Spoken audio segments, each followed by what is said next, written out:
I was going to ask you, Bill. Sorry, when Tommy and you carried on touring with the Who, were you managing anybody else then, apart from the Who?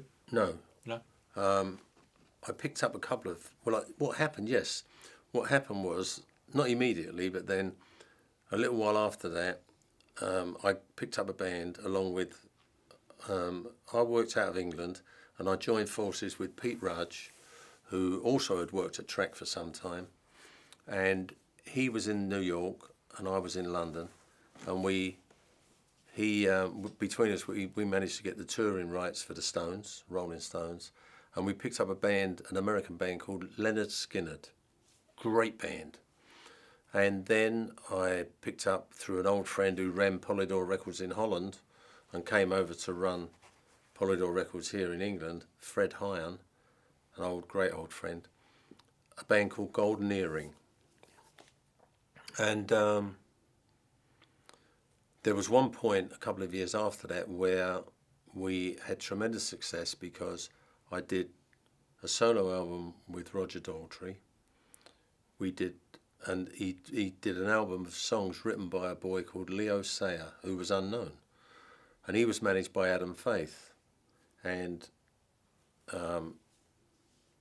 he finished an album, Leo Sayer, and I went over to Los Angeles with 3 albums: the Roger Daltrey album, a Golden Earring album, and the Leo Sayer album. And I played it to the people at MCA, which is now Universal. And they said, well, yeah, we really like the Roger Daltrey album, and we like this kid Leo Sayer, but we are not so sure about the Dutch band.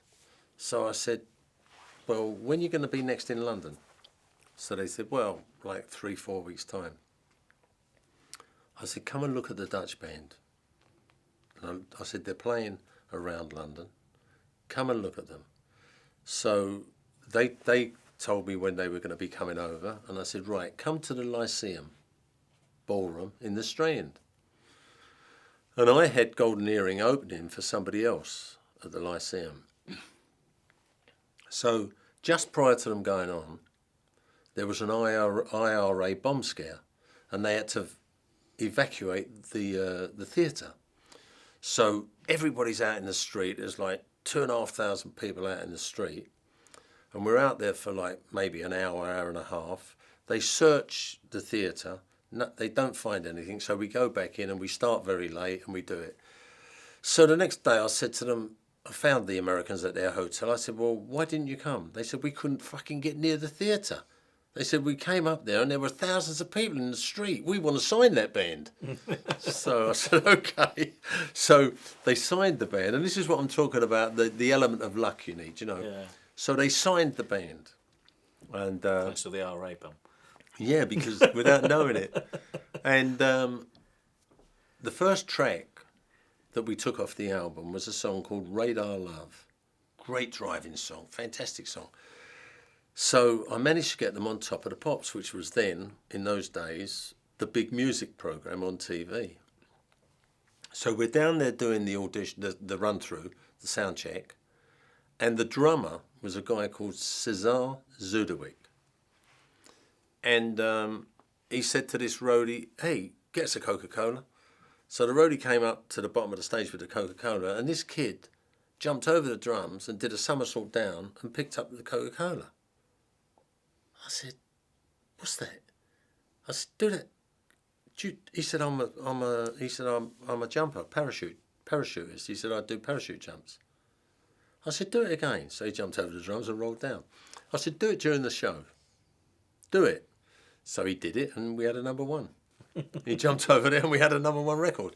And we released, so coming off the back of that, the Americans took them quite seriously, you know. So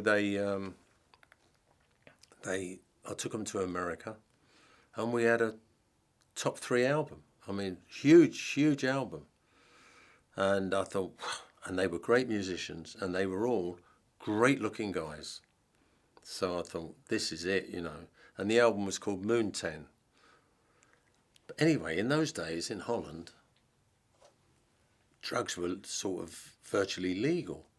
they used to do so much speed, I couldn't believe it. The next album I got, I didn't understand one word. It was fucking ridiculous.